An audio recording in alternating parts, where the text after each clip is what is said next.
E aí, pessoal, penúltimo vídeo de Álgebra 2. E hoje eu vou falar de um assunto extra, né, como o assunto anterior, mas de um assunto que, na minha opinião, faria muito mais sentido ser discutido numa disciplina de graduação de álgebra, no caso, do que construção com régua e compasso. Mas não sou eu que faço a ementa, tá? Mas, enfim, hoje a gente vai ver módulos, vai ver um pouquinho sobre o que são módulos, tá? E não é valor absoluto, hein?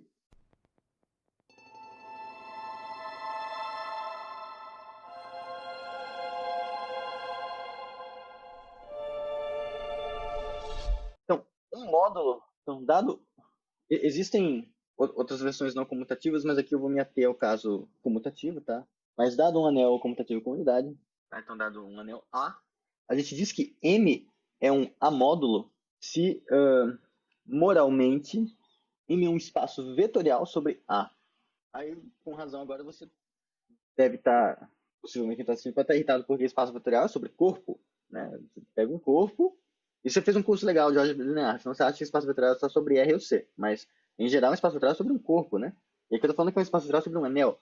É que a definição é a mesma. Então, o que isso quer dizer?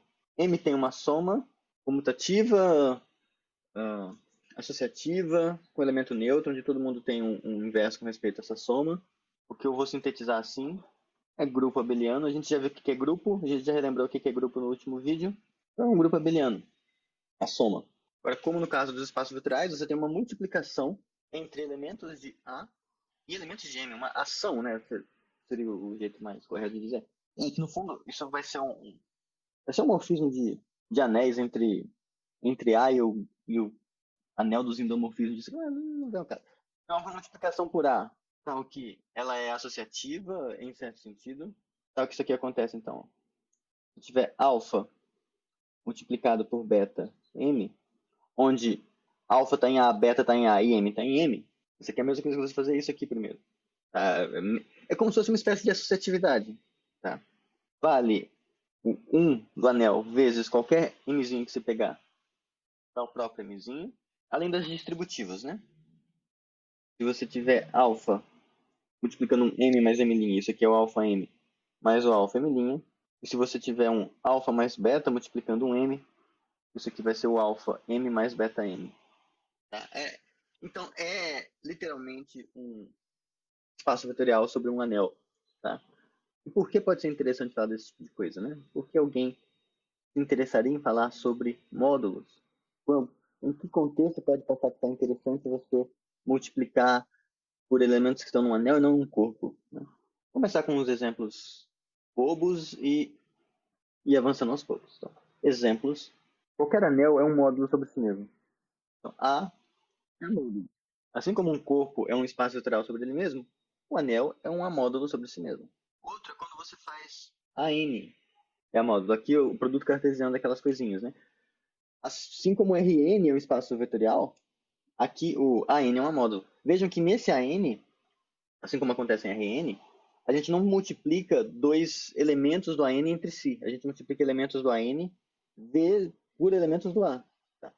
A gente sabe multiplicar os elementos do AN entre si, usando a definição de produto de anel. Só que quando a gente vai para o contexto de amódulo, a gente esquece deliberadamente como faz isso. Tá? Assim como em Rn você não pega o 2,1 e multiplica pelo 3,2, quando em R2, quando você está fazendo álgebra linear, estudando espaços vetoriais, em módulos você também não faz isso, porque seria você fazer isso aqui, 2 vezes 3, 6, 2 vezes 1, 2. Essa operação faz sentido no contexto de anéis, mas quando a gente está no contexto de módulos, a gente esquece isso, a gente só multiplica os carinhas por elementos do A. Tá?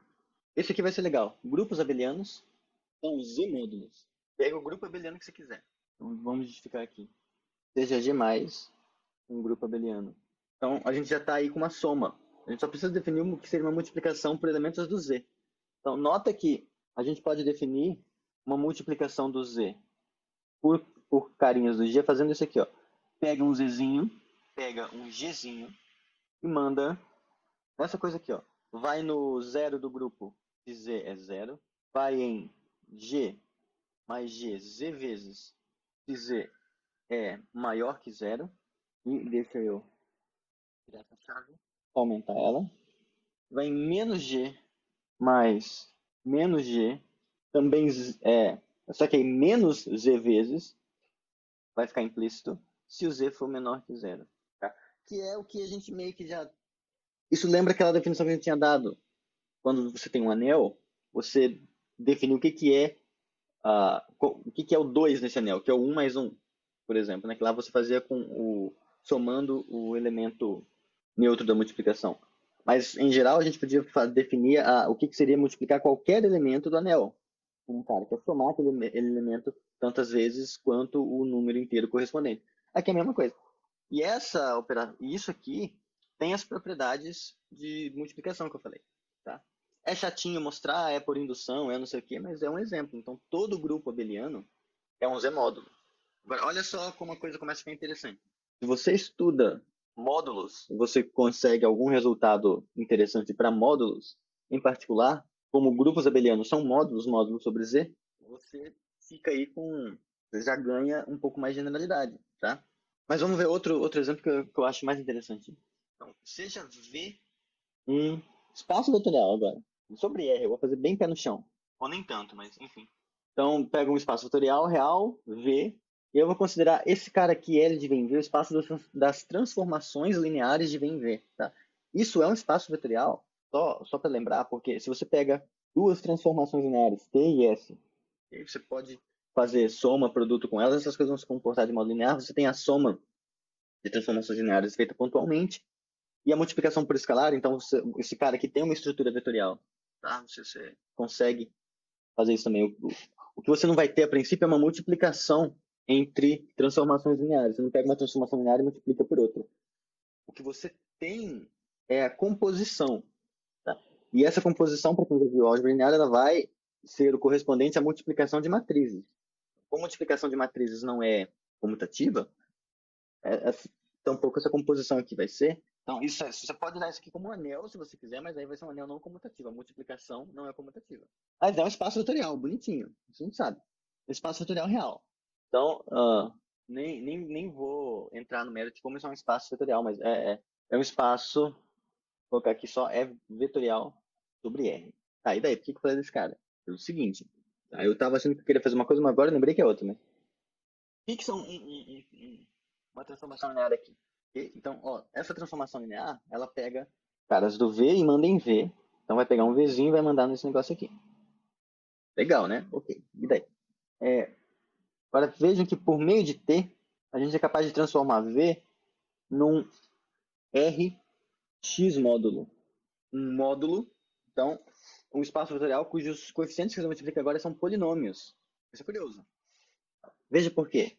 Dado um Fzinho, pertence a Rx, esse F é uma expressão polinomial, uma combinação linear finita de potências x, né, e escalares reais. Então é uma coisa assim, um alfa zero até um alfa n elevado a n. Então não é porque não tem consequência lógica. Daí, o que a gente faz, a gente define isso aqui, ó. Definimos o que seria polinômio f multiplicado por um vetorzinho v. É você fazer alfa zero vezes v. Ó, tem só alfa zero aqui. Aí depois teria um alfa 1 x, né? E no lugar desse x a gente vai colocar o t. Agora depois seria um alfa 2. E aí seria um x2. Esse x2 é a multiplicação do x pelo x. Eu falei, a multiplicação de duas transformações lineares, meio que o único jeito que você tem de fazer isso nesse contexto é você pensar na composição. Então a gente pensa nisso aqui, né? Eu vou colocar aqui t quadrado de v, onde esse t quadrado é t bola t. E aí a gente vai fazendo isso até chegar aqui. Então um jeito mais prático de escrever isso é isso aqui, f. No lugar da indeterminada x, a gente coloca t, e aí aplica isso no v.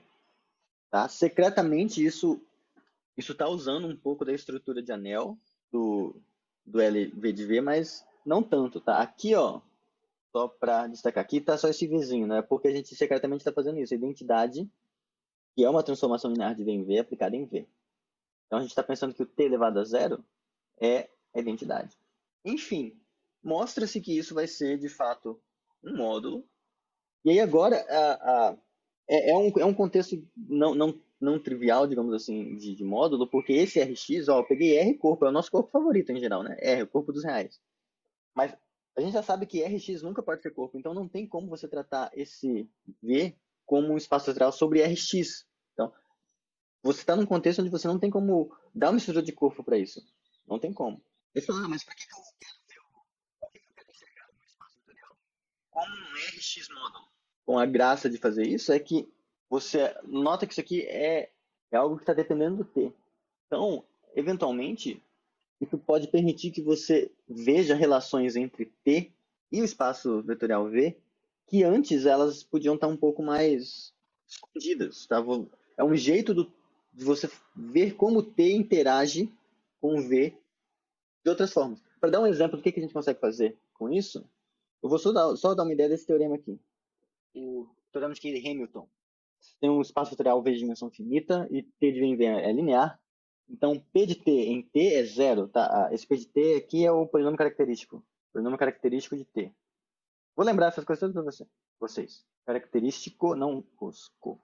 E está falando que quando você pega esse cara e aplica em T, ou seja, você vai ter uma nova transformação linear, isso aqui vai dar zero para todo mundo.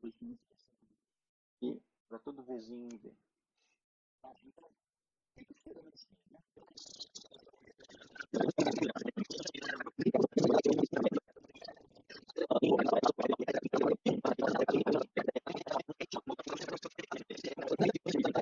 A demonstração, eu até cheguei, eu estava fazendo ela aqui, mas ela estava ficando muito mística. Mas esse é o ponto. Quando você faz ela em álgebra linear, tem várias passagens que são um pouco estranhas.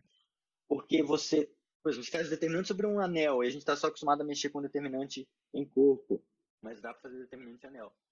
E aí tem uma hora que faz um truque de pegar uma matriz e multiplicar por uma adjunta, e aí isso vai dar o determinante aplicado num negócio. E aí por que que isso funciona do jeito que está? Secretamente, permite que isso ocorra você está usando a estrutura de RX módulo do espaço vetorial, com respeito a esse operador que você pegou, esse T. Tá? Outra coisa, quando você faz aquelas formas canônicas, não sei o quê, aquilo tudo, no fundo, sai de um teorema de estrutura de módulos finitamente gerados, já vou entrar no que é isso, mas sobre domínios de ideais principais. E aí, quando você olha o espaço vetorial como sendo um RX módulo, no caso, e usa esse teorema de estrutura, você ganha meio que o modo que você consegue escrever o espaço, a base do espaço vetorial naquele formatinho, que aí, com respeito àquela transformação, a matriz assim em bloquinhos, sai dessas coisas, tá? Mas eu falei de módulos finos também. Eu não vou entrar nos detalhes dessa prova, tá? Mas era só pra falar onde as coisas aparecem. Eu até ia, mas eu desisti no meio do caminho, vou ter que editar o vídeo por causa disso. Eu falei de módulos finitamente gerados, né? Então, de modo geral, as construções que a gente faz em espaços vetoriais. Tem o subespaço vetorial gerado por certos vetores. Aqui você vai ter os submódulos gerados por certos elementos do módulo. Essas coisas funcionam todas iguais. Você tem soma de subespaços vetoriais, você vai ter quociente, soma de submódulos, aí você vai ter quociente de módulo por submódulo. Todas essas coisinhas que valiam espaço vetorial, você consegue fazer em submódulos. Em particular, dado G contido em M, M é um submódulo, né, um subamódulo que seja, essa coisa aqui, a gente denota assim, é o menor submódulo que contém G, que você pode definir como sendo a interseção de todos os submódulos que contém G. E se o G for diferente de vazio, isso você mostra que é o conjunto de todas as combinações alineares, tá? A definição de combinação linear aqui é a mesma, de elementos de G. Então, se esse G aqui for igual ao M, a gente diz que G é gerador. E aí, se esse conjunto G for finito, a gente diz que o M é finitamente gerado, porque tem um conjunto de geradores finito. Agora você deve estar pensando assim, tá falando de gerador. Já já vai chegar em base. Ele falou de conjunto que gera, você já pensa em base. De fato, você tem a definição de base, definição de o que é linearmente independente, isso é tudo igual. Dizemos que M é livre se existe um subconjunto B contido em M, tal que esse B gera M e o B é linearmente independente. Mesma definição de espaço vetorial, independente, tá? Mesmo. Mas agora tem uma diferença. Nem todo espaço, nem todo módulo é livre. Você tem módulos que não têm base. E é mais fácil provar isso que parece. Pega os NG, por exemplo. É o Z acrescentado por NZ. Isso aqui é um Z módulo. É um Z módulo, porque Z é um módulo, esse NZ é um submódulo, então quando você quocienta, você ainda tem um Z módulo. Então esse negócio aqui é um Z módulo que não é livre. Não é livre. Por quê? Se a gente pega qualquer conjunto de geradores, qualquer conjunto de geradores que você pega, ó, se G gera ZNZ, bom, para você ter um candidato a ser LI, um conjunto de coisas CLIs, o zero não pode estar lá dentro. Então você pega um cara diferente de zero. Então, você pega um Gzinho que pertence a G, não importa que carinha é esse. Então, quando você pegar N, claro, aqui eu estou pensando em N diferente de zero, mas N tem que ser diferente de zero. Quando você pegar N e multiplicar por G, aqui, lembra, esse G é uma classe de equivalência, alguma coisa barra. Esse G é, digamos, um M barra, tá? Porque mora aqui dentro. Quando você faz isso, é N vezes esse M barra. Quando você faz a multiplicação do que isso significa aqui, isso vai ser N, M barra, e isso é zero. Então, não importa que cara diferente de zero você pegue. Tem um escalar diferente de zero, que você multiplica por ele e dá zero. Tá? Então, a coisa é bem mais sutil, né? Aí você fala, mas por que isso não funciona no... Por que isso aqui não funciona no espaço vetorial, né? Por que eu não consigo mostrar, então, que um cara vezes um outro vetor dá... Os dois caras são diferentes de zero.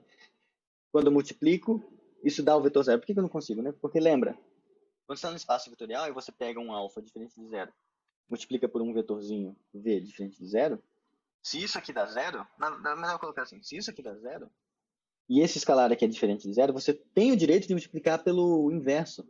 Então meio que você corta isso aqui, aí a única opção que você tem é ter o v igual a zero. Aqui você não tem o inverso do n, porque você está em z. Então não tem como você concluir que você não é forçado a chegar à conclusão de que o vetorzinho tinha que ser zero. Então você pode ter um vetor que é diferente de zero, esse cara pode ser diferente do zero barra. O n é diferente do zero em z, mas quando você multiplica os dois, dá zero. Isso pode acontecer. Então existem módulos que não são livres. Outro exemplo, Q como z módulo. Tá? Porque você pega duas frações não nulas, não importa quais. A e B e C e D, certo? Se agora você multiplica esse cara aqui por esse, e esse cara aqui você multiplica por menos A vezes B, olha o que acontece. Esse B vai cancelar com esse B, vai ficar AC. Esse D vai cortar com esse D, vai ficar menos AC, então esse aqui vai dar zero. Agora, novamente, então você consegue uma combinação não trivial, tá? Porque esses escalares aqui, ó, são não nulos. Porque como eu peguei isso aqui sendo diferente de zero, vejam, B e D são diferentes de zero. Porque, sim. Agora, como a gente pegou A sobre B e C sobre D diferentes de zero, isso aqui também tem que ser diferente de zero. Então, quando a gente faz a multiplicação B vezes C, isso é um escalar diferente de zero, e o menos AD também. Então, a gente pegou vetores, elementos do Q diferentes de zero, multiplicou por escalares diferentes de zero em Z e chegou no zero. Aqui, o que permitiu a gente fazer isso é que a gente consegue cancelar um pedaço, porque os vetores, digamos assim, do Q, eles têm os inversos dos escalares do Z, mas o Z em si não tem. Mas tem outro exemplo de módulo que não é livre. E aí, se você para pensar assim, mas vamos ver aquela demonstração que todo espaço lateral tem base, né? É razoável. Como era aquela demonstração, né? Você fazia assim, considerava P o conjunto de todos os Gs contidos no seu módulo, tais que você tinha um Vzinho diferente de zero, aí você pedia que esse Vzinho está no G e G é ali. Aí é aquele truque todo, mostra que toda a cadeia, isso é uma ordem parcial, de zero, blá blá blá, toda cadeia vai ter um elemento superior, então pelo lema de Zorn, existe um B que pertence a P que é maximal. Ok, essa parte da prova está certa. Se você está num módulo, você vai ter subconjuntos LIs que são maximais. Agora, o que você precisa, a parte que você usa para mostrar que esse B maximal é uma base, no fundo essa proposição aqui, ó. Se B contido, agora eu vou pensar em V como espaço vetorial, é um LI maximal, então ele é base. E aqui eu vou escrever o argumento para vocês verem por que faz diferença ser corpo, ser espaço vetorial e por que isso não funciona em módulo, possivelmente. Ó, se B não gera, porque já é LI, então para ser base tem que gerar. Então existe um W que pertence ao espaço vetorial e que não está na combinação linear do B. E aí a afirmação é que B união esse W ainda é ali. E aí nessa hora que a gente vai chegar a conclusão é o seguinte: se não fosse, então existiriam certo B0 até nem pertencente da B união isso aqui, da esquerda, e salário, e salários alfa 0 até alfa n, B pertence da pouco, tá? Mas quando você faz alfa 0, B0 mais alfa 1, B0, você mas olha só, esses vetores que estão em B uniões, se porventura, uma cada união, outra nesse, outra nesse, se esses Bs estivessem todos aqui, então isso aqui diria pra gente que B não é L. Então não pode ser o caso de todos esses sejam simultaneamente B. Isso também tem um menos 1 que está aqui. Tem que ser B0. Então, se B0 tem que ser coisa, na potência múltipla desse W. Então, existe um certo alfa, então aqui, o B0 na verdade é igual a alfa vezes W. E agora a gente escreve isso aqui. Ah, e aqui eu salários todos têm esse 0. Porque a gente está tentando colar, então não é L, porque salário também tem esse 0. Esse salário alfa também tem esse 0. Porque o B0. Aliás, eu escrevi errado, né? Por isso que não tá fazendo sentido. Não faz sentido nenhum que eu escrevi. É isso aqui. Pronto, é isso aqui. Então, recapitulando. Você pegou um cara que não está na combinação linear de todos os caras do B, aí você vou mostrar que isso aqui é ali. Nem fazia sentido, porque o zero pode estar. Pronto, então, se não fosse ali, então você consegue uma combinação linear, você teria vetores B0 e TBN que estão nessa união, e escalares tais que isso aqui acontece, escalares não nulos. Mas, de novo, se todos eles estivessem no B, isso aqui diria para você que o B é LD. Absurdo. Então, algum desses caras tem que ser o W. Aí não fazia sentido nenhum que eu estava escrevendo. Suponha que seja B0. Então você tem. Suponha que o B0 então é o W. Então quando você reescreve aqui, você tem alfa 0 W mais igual a alfa n BN. Igual a 0. Aí, olha só. Como esse alfa 0 é diferente de 0, e você está num corpo, olha a sutileza.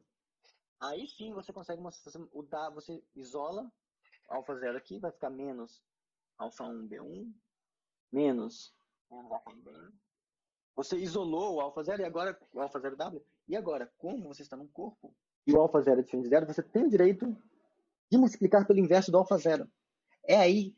E aí, quando você multiplica, esse cara aqui some, com isso aqui tudo por alfa 0 elevado a menos 1. Eu estou multiplicando, tá? Não é um expoente, ao contrário, não. E aí você chega à conclusão de que o W é a combinação linear dos caras do B. Ou seja, você você nega aqui que você tinha começado. Então, o fato do B ser ali, qualquer outro cara que você acrescenta vai ter que ser combinação linear, porque se não fosse, se isso aqui não pudesse acontecer, então você ia chegar à conclusão de que esse cara é LI, mas aí o B não seria maximal, porque você conseguiu estender. Tá? Mas é nesse processo de mostrar que se você não consegue estender, então todo mundo é gerado, você precisa do inverso multiplicativo. E é isso que falha quando você está em módulos. Em módulos você consegue mostrar que existem subconjuntos LIs que são maximais, mas você não tem como mostrar que subconjuntos LI maximais geram. Tá? Isso é sutil. Mas, por outro lado, você também consegue mostrar que tem geradores minimais. Mas você não tem como garantir que esses geradores minimais eles sejam LI. Tá? Então, assim, módulos é essencialmente as coisas que a gente vê em álgebra linear, só que com um pouco mais de cuidado. Tá? Então, por isso, dado o escopo, por ser útil em diversas outras partes, mesmo de geometria e análise mesmo, eu diria. Eu acho que é bem mais útil do que construções com regra e compasso. Tá? Mas enfim, eu já falei de construção com regra e compasso, e agora eu falei disso aqui também. Tá? Mas é isso. Então, foi só um overview, tem muito mais coisa sobre módulos, tá? Foi só para falar algumas coisinhas de módulos, só para dar um gostinho. E acabou. Semana que vem tem o último vídeo. Eu vou fazer uma brevíssima introdução à teoria de categorias. Tchau, tchau.